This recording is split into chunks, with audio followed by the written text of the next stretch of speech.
Good morning mga idol. At ito po muli biyahe na naman po kami. Ito po kasi ay pa-birthday sa akin ni Mrs. at gala daw kami. Pasyal daw kami doon sa Casa Peregrine sa may Pintong Bukawi mga idol, sa may San Mateo. At dahil na-curious din ako kasi marami na rin po kasi mga kapwa natin content creator ang nag-ano doon, nag-vlog. So na-curious ako kung gaano ba talaga siya kaganda, kasi ang ganda kasi mga idol ng lugar. So dito nagaya na naya ko si Mrs.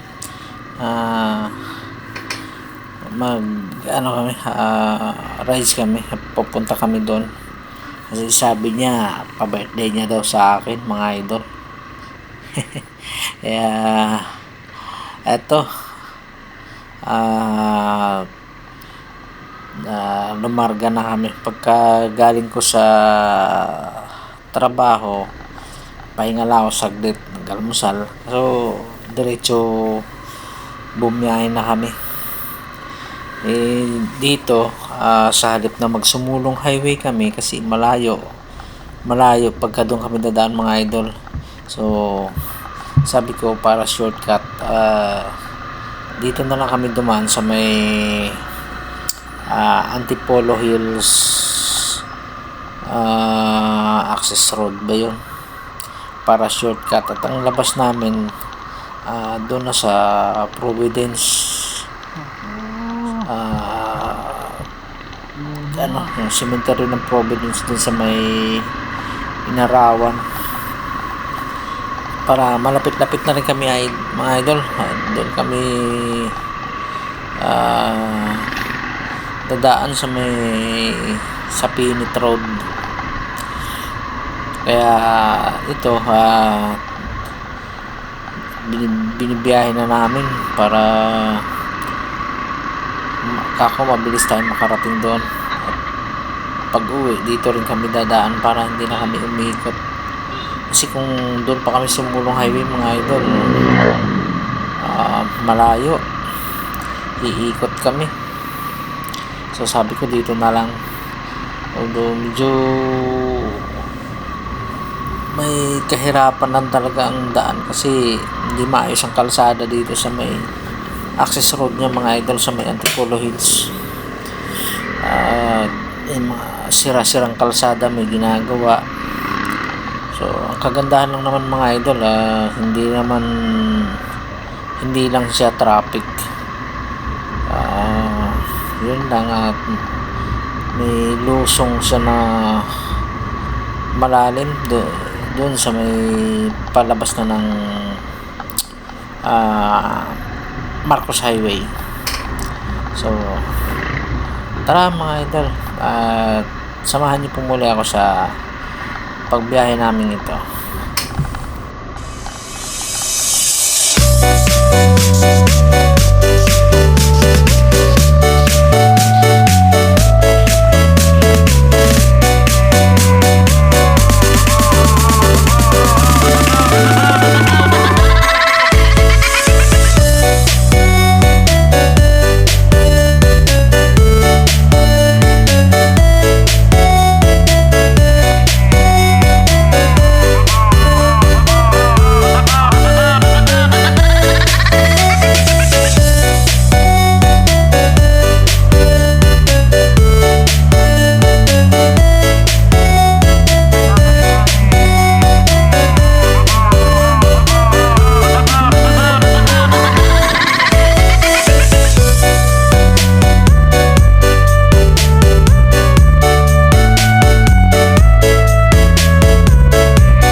idol, at nandito na nga po ako sa Antipolo Hills Access Road.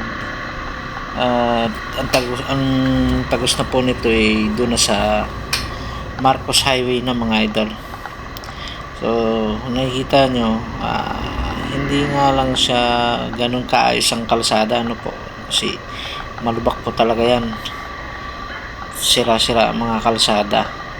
Pero ang kagandahan lang naman mga idol, kung papunta ka ng Marilake, dito Marcos Highway na to, yan, mabilis lang, hindi ka naiikot kaysa sa magsumulong highway pa ako, iikot pa kami.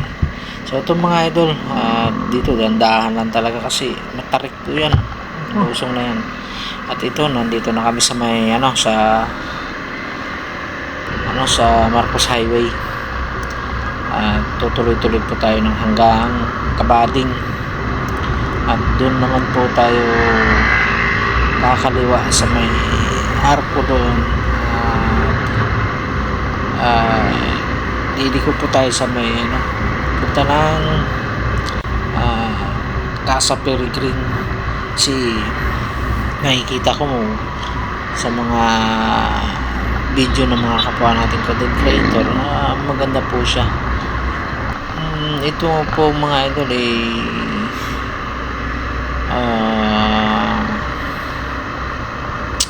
January 18, araw po ito ng linggo mga idol, at mali nga kami ng pagpunta mga idol. Dapat pala hindi kami pumunta ng weekend kasi ang dami po pala talagang mga tao mga idol, puntahan talaga, maganda daw talaga doon pumunta mga idol.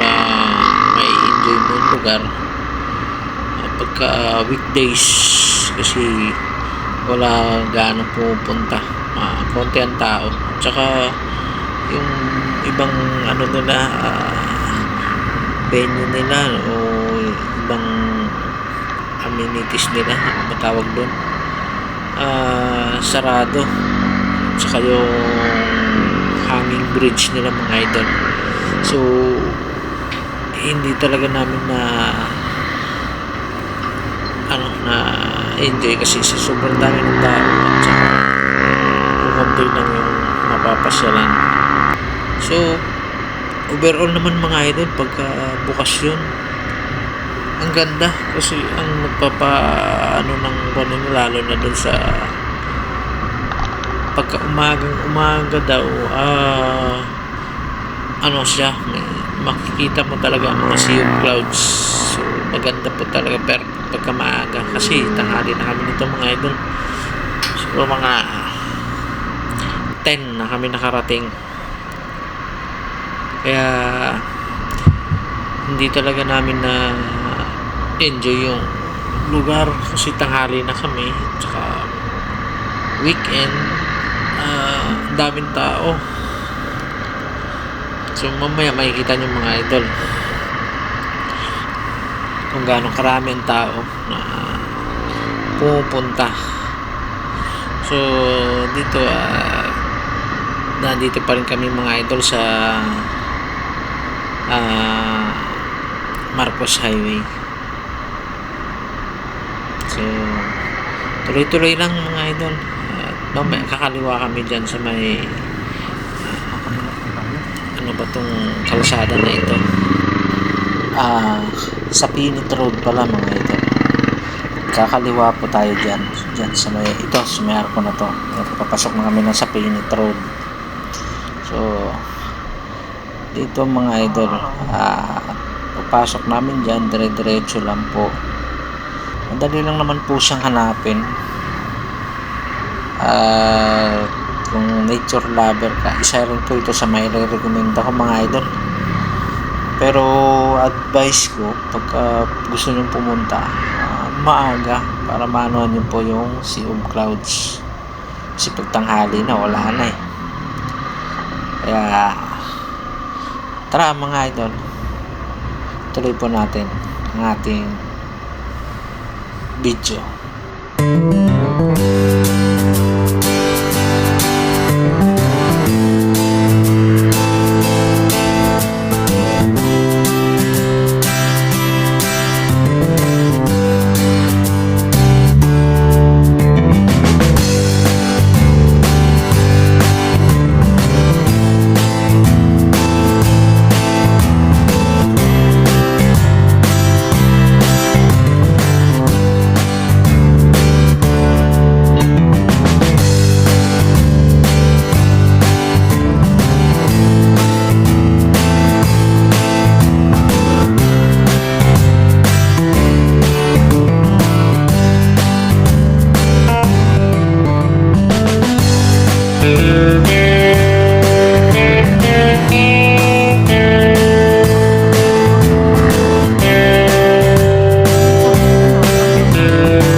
So, yun mga idol. At malapit na po tayo dito sa malapit tayo sa Pintong Bukawi. Ito na siya. Na tayo, Pintong Bukawi na nga tayo mga idol. So, dito mga idol, bali magmula sa amin sa Antipolo sa bayan, 18 kilometers din. Bali 42 minutes din namin tinakbo.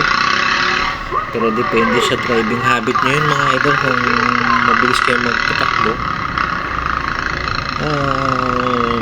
Saglit lang kasi sa akin kasi ano lang swabing takbo lang. Takbong pogi lang ba mga idol? Hindi naman natin kailangan magmadali. Siyempre kasama natin yun. Hindi kasama tayo So hindi pwedeng may pagratratan ako mga idol.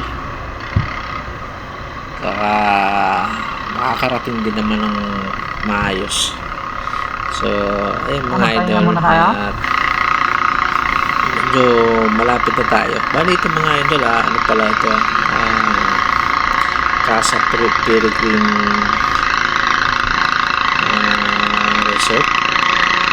Basta yun mga idol, nakalimutan ko lang. So bali dito, at pag kaliwa po natin dyan mga idol, bali dito tumambay pa muna kami dito, pahinga lang kasi masakit na yung likod ni misis. Kaya pahinga muna kami saglit dito. Pero ano na to mga idol, wala nang isang kilometro na lang ang layo nito mula dito. So yan, pagkatapos namin magpahinga saglit, so, tumuloy-tuloy na kami ulit mga idol. Ayan, bali malapit na. So dito mga idol, makikita nyo kung gaano karaming mga tawang pumupunta rito sa sa lugar na ito. Bali kilala kasi siya mga idol pagdating dito sa may Pintong Bukawi. Kilala siya na pasyalan. So, perfect yung spot naman talaga mga idol eh. Nataon lang talaga na weekend tsaka sarado yung ibang ano nila, pasyalan. So, perfect din siya mga idol para sa akin. At nagkataon lang talaga. So, bali dito mga idol, papasok tayo rito. So, bali dito antayan to mga idol kasi maliit lang yung kalsada. Ayan. Maliit lang po siya. Bali, mag-aantay po talaga na ng mga signal kasi marami naman po mga nagbo-volunteer dyan na nag-a-assist. So, kaya lang talaga mga idol sa kipot lang talaga ng kalsada. Tsaka, hindi ko lang alam mga idol pagdating ng tagulan ano po. Bali, lupa po kasi siya eh. Pero yung dadaanan mo sa pababa naman, sementado naman mga idol. Pero, pagka maulan siguro, ingat lang talaga. Kasi baka madulas kasi medyo malalim yung lusong niya mga idol. So dito ang tagal namin nagantay dyan na makababa si marami rin umakit mga idol. Kaya eto pinababa ko na si Mrs. sa dyan at sabi ko bumaba na sila doon. Antayin na nila ako dun sa baba kasi medyo matatagalan talaga kami mga idol. Siguro mga 20 minutes din kami nag-antay dyan bago kami nakababa. So ayan mga idol, makikita nyo matarik. Hindi ko alam kung kaya siya pagka maulan. Sementado naman mga idol pero masyado kasing matarik. So kung ayaw mo naman, may parking naman dyan sa taas, mga pay parking mga idol pa. Base sa nakikita ko parang 20 pesos yata sa motor, sa 4 wheel sa 50 yung mga nakita ko mga idol. So dito mga idol, medyo mahaba-haba rin tong lulusungin natin na to padiretso doon sa sa parking lot ng Casa Peregrine. So ayan na mga idol, ito na pinakadulo at nandito na tayo sa sa Casa Peregrine. So pag ayos ng parking dito mga idol, pag parking natin bali naman voluntary naman yung nila sa parking attendant dyan sa parking kung magkano lang ibibigay mo. So pag pasok mo dyan mga idol, register lang tapos magbabayad ka lang ng 50 pesos na entrance bago ka pumasok. Tapos bahala ka na kung gusto mo lang na for viewing lang o ka rin dyan kasi may restaurant din naman sila mga idol. So dito mga idol, makikita nyo ang dami talaga nyan, dahil pang mga nag-aalisan yan dyan, mga nag-uwi-uwian na. So dito mga idol, nakikita nyo marami naman akong mga nakapark na motor. Tsaka ayan, tapos na nag-register, bayad ng entrance, pumasok na rin po kami mga idol. So tara, explore po natin tong Casa Peregrine.